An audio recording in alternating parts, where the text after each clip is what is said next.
And now for our feature presentation. Ladies and gentlemen, may I have your attention, please?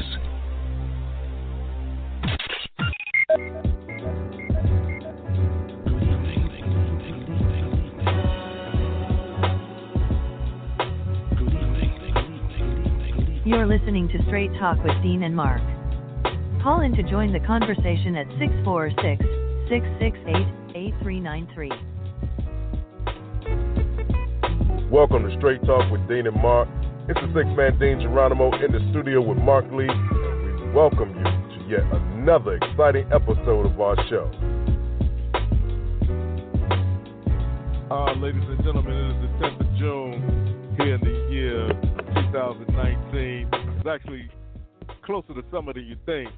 And it's the six-man Dean Geronimo, as always, from NJ to NC. I'm in the studio with my man Mark Lee. So, Mark, tell me what's good in your neck of the woods, my brother.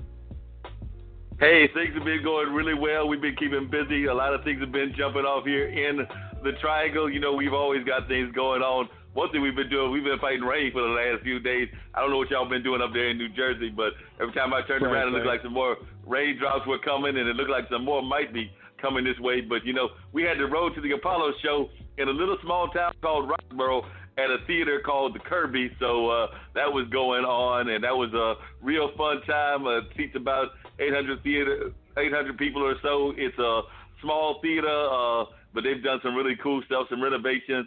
And we've actually, even though it's the Road to the Apollo, we try to get people to come up there to your way to the New York area and the world-renowned Apollo. This particular show actually had more contestants that were not of the African-American or other minority kind of persuasion, if you want to go by the number of acts. I mean, there was a large group. There was a dance troupe. So I guess if you counted them individually in that way, it might have been even. But in terms of the amount of acts, no, there were a whole lot of acts that were strong, that were coming out of the rock pop world, and they actually brought their A games. So I think we only got one person, and that was actually one of the sisters. And in terms of the Sandman getting them, because we do have that same rule that the Apollo does, which we try not to boo the kids because we want to encourage the kids as they are developing their talent. So I think they instituted that rule sometime back, and we try to follow that same rule. So, but I was amazed. These folks in this little small country town, they brought their A game. They were singing everything from Fergie to Adele to Bruno Mars, and they were definitely some strong talent. And I think some of them, if they make it up to New York, they might even shock the world up there as well. They might surprise a lot of people with the talent that they have.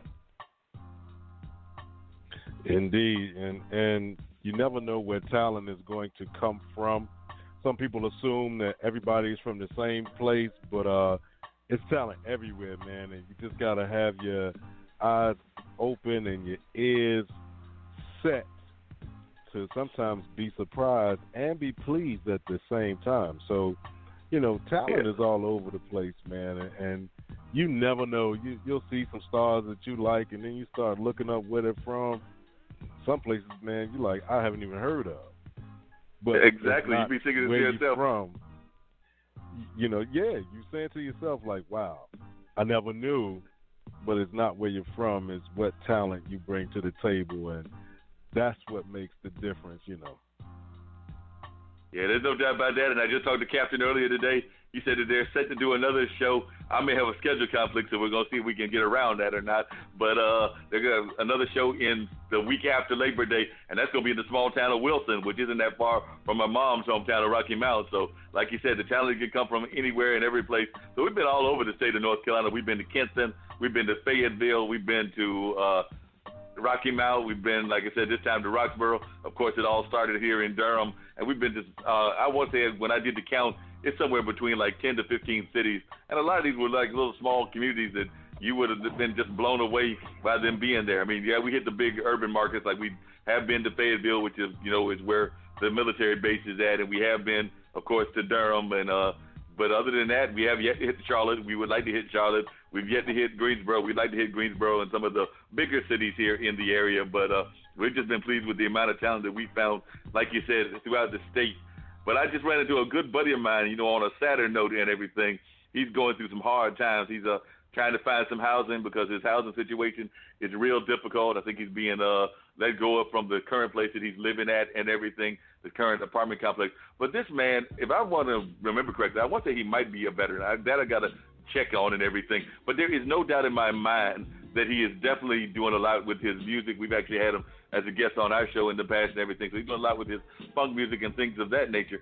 But he's got a surgery coming up, I want to say, at the beginning of next month. And they're already working on things to get him out of his current housing. So he's trying to find housing, and all on limited income. He does some car, kind of one of those car services, and he might be driving. Matter of fact, he's driving for 2 of them.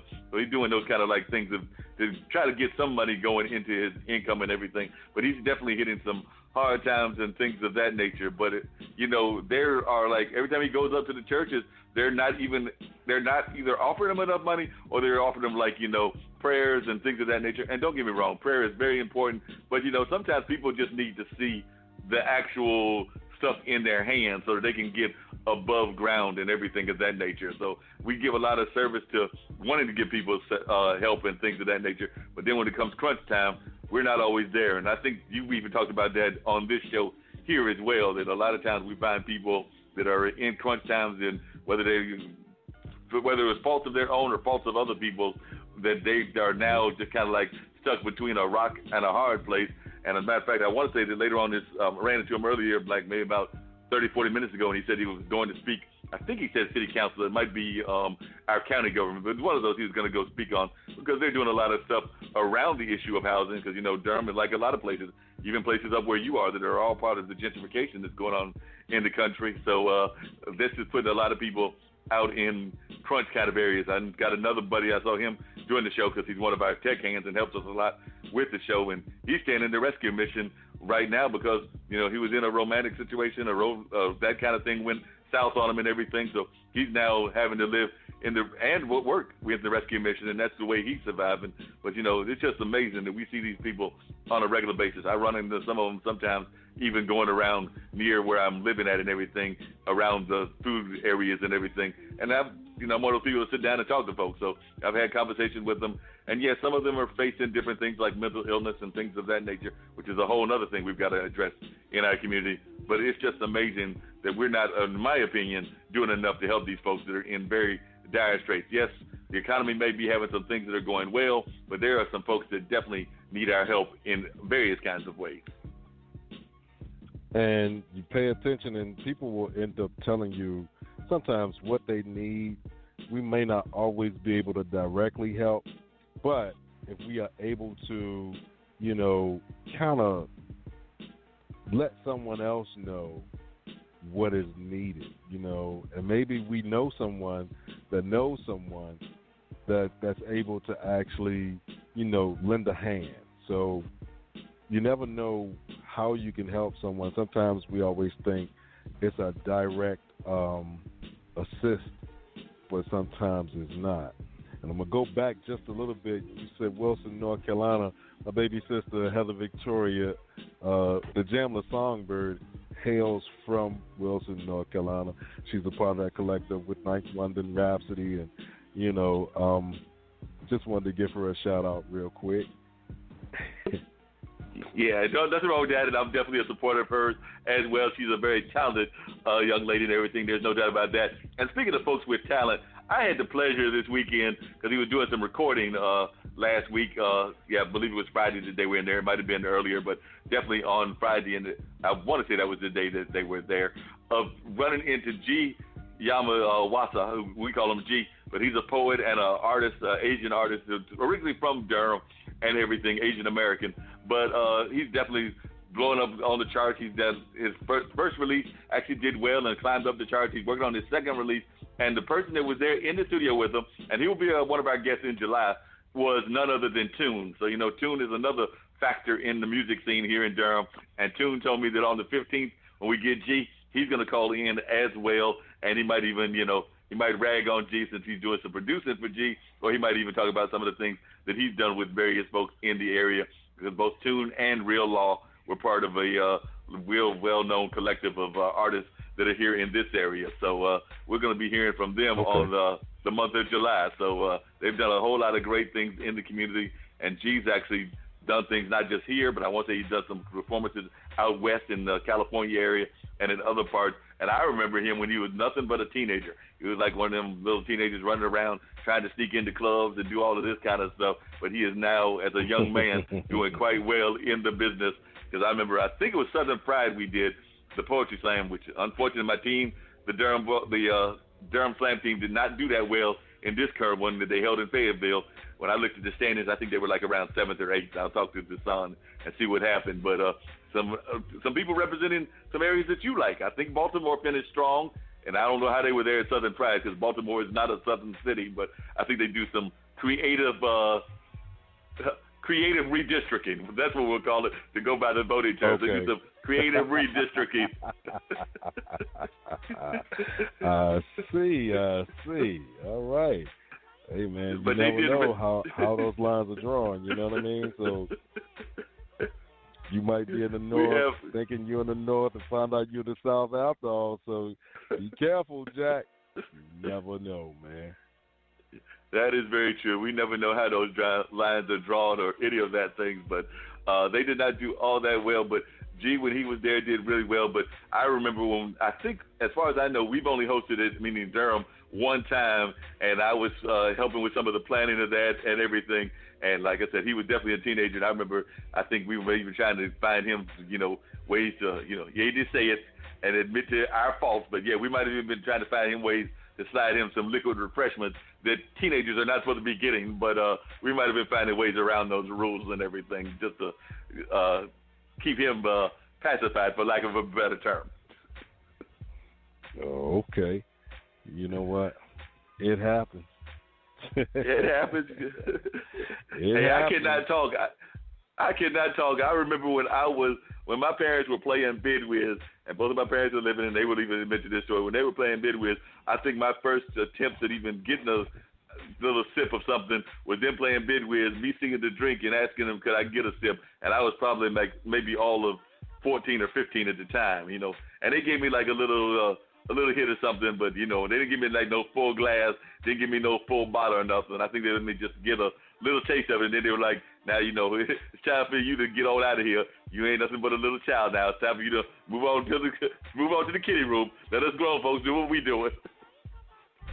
Right, and don't come back asking for another sip.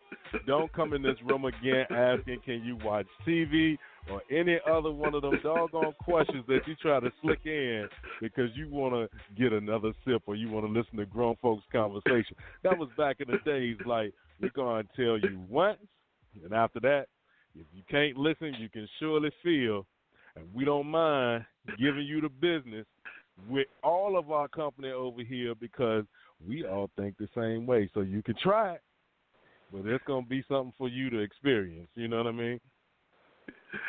Definitely. And now, I definitely remember that as a kid, in my mid, almost late 50s now. But, those memories, they stick with you all during your life. So I definitely remember that one. Just like I remember going to the after graduation party because, this is the week of graduation for high schools throughout the country. So I remember going to getting my diploma from high school and then going to the little after graduation party. I want to say it was at one of my classmates' house and everything. So, yes, I remember all of those kind of things that you did back in the young days and everything. Speaking of which, I got to give a shout out to my nephew. I've talked about him before on the show, just in passing about him playing soccer and doing these other different things.